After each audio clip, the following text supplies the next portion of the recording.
warahmatullahi wabarakatuh. Kami akan menjelaskan Turing mesin atau mesin Turing yang beranggotakan saya Andika Ispari Pratama dengan NPM 10118744. Saya Leo Setiawan dengan NPM 13118767. Saya Muhammad Husni dengan NPM 14118330. Saya Maulana Yuda dengan NPM 1411833. Ya, saya Leo Setiawan ingin menjelaskan sekilas tentang mesin Turing. 1. Mesin Turing adalah model komputasi teoritis yang ditemukan oleh Alan Turing. 2. Berfungsi sebagai model ideal untuk melakukan perhitungan matematis. 3. Walaupun model ideal ini diperkenalkan sebelum komputer nyata dibangun, model ini tetap diterima kalangan ilmu komputer sebagai model komputer yang sesuai untuk menentukan apakah suatu fungsi dapat diselesaikan oleh komputer atau tidak. Mesin Turing sendiri ini terkenal dengan ungkapan apapun yang bisa dilakukan oleh mesin Turing maka bisa dilakukan dengan komputer. Inilah contoh mesin Turing. Selanjutnya, mesin Turing. Sebuah mesin Turing terdiri atas barisan sel yang tersusun berupa pita yang dapat bergerak maju mundur.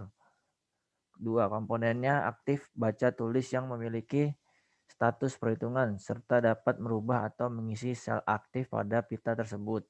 Dan suatu kumpulan instruksi sebagaimana komponen dibaca atau ditulis ini harus melakukan modifikasi terhadap sel pada pita. Nah, ini contohnya mesin Turing. Selanjutnya, pada setiap langkah dalam komputerisasi mesin Turing dapat melakukan 1. Mengubah isi dari sel yang aktif.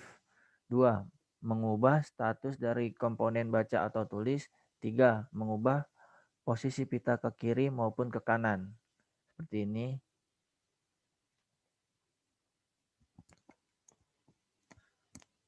Selanjutnya dilanjutkan oleh Muhammad Husni.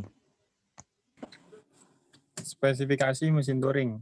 Pada mesin Turing, memori akan berupa suatu pita yang pada dasarnya berupa array atau deretan, berupa sel-sel penyimpanan tunggal, di mana pita tersebut tidak memiliki sel pertama dan terakhir.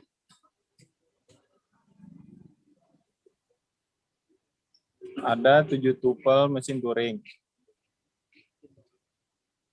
Yang pertama, key, atau himpunan hingga state. Yang kedua, S, alfabet input. Yang ketiga, G, simbol pada pita atau meliputi pola blank. Yang empat, S, state awal. Yang kelima, ada B, atau blank, simbol kosong, atau bukan bagian dari S. Yang keenam, ada delta, fungsi transisi. Yang ketujuh ada F, state akhir. Saya akan menjelaskan definisi formal mesin Turing. Sebuah mesin Turing M dilambangkan dengan notasi formal SB sebagai berikut. M sama dengan Q1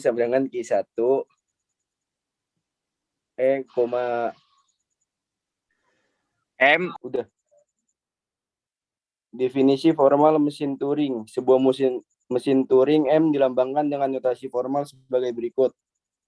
M sama dengan Q, sigma, game,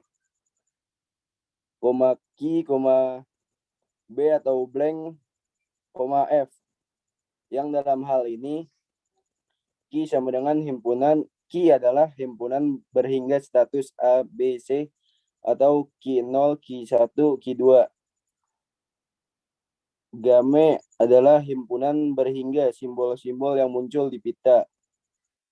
B atau blank melambangkan simbol blank. Sigma adalah himpunan simbol-simbol subset dari R termasuk di dalamnya blank.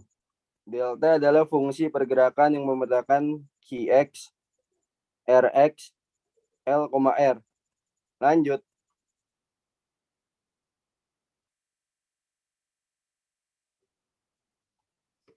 Yang terakhir ada S, status awal. Berikut adalah mekanisme kinerja mesin Turing. Di sini ada transisinya Q1, A sama dengan Q1A, R. Dibaca pada state Q1. Head menunjukkan A menjadi state Q1. Head menuliskan A, lalu bergerak ke kanan dalam kurung R. Catatan bergerak ke kiri jika lambang L. Delta dalam kurung Q1, B sama dengan Q1A, R. Delta Q1 tidak B sama dengan Q2 tidak sama dengan B, L. Udah.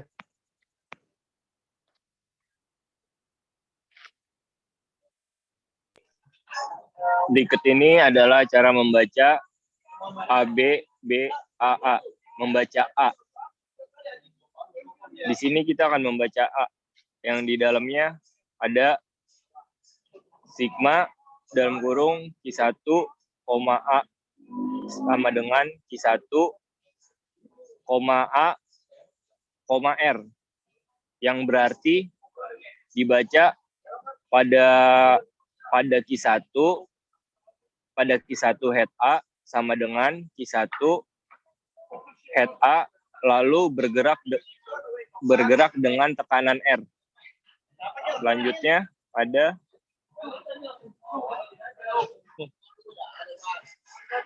berikut ini cara membaca B.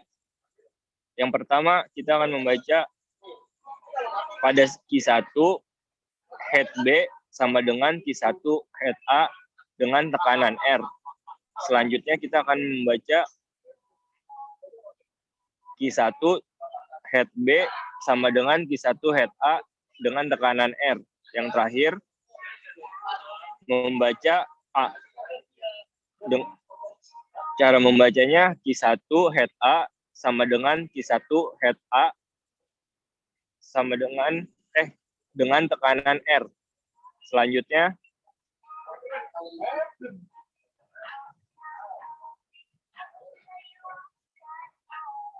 kita akan membaca A. Yang dibaca pada statement Q1 head A sama dengan Q1 sama dengan Q1 head A dengan tekanan R. Yang kedua, membaca A. Q1 dengan head A menjadi Q1. Yang kedua, kita membaca Q1 pada state Q1 head A menjadi state Q1 head A dengan tekanan R. Yang terakhir, membaca tidak sama dengan B. Cara membacanya, state 1 head tidak sama dengan B menjadi Q2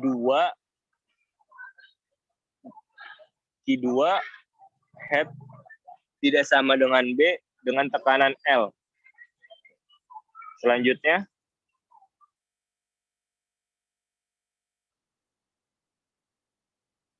jadi pada deskripsi ketika pada mesin Turing akan menjadi Q1 ada di A pertama, Q1 yang kedua, Q0-nya berada di B yang kedua. Selanjutnya, Q1 yang ketiga, Q0-nya berada di B yang kedua. Pada statement Q1 yang keempat, A-nya, Q0-nya berada di A yang kedua. Pada statement Q yang kelima, Q0-nya berada di statement A yang terakhir. Jadi dia ke kanan terus, makanya tekanannya menjadi tekanan R. Di statement Q1 yang ke-6, Ki nolnya berada di tidak sama dengan B. Dia masih bertekanan R. Di yang terakhir, pada statement Ki 2, Ki nolnya berada di A yang ketiga. Berarti kan dia berpindah ke kiri. Jadi menggunakan tekanan yang L. Jika ke kanan, menggunakan tekanan yang R. Selanjutnya, sekian dari kelompok kami. Kurang lebihnya mohon maaf. Jangan lupa like, comment, and subscribe. Thank you.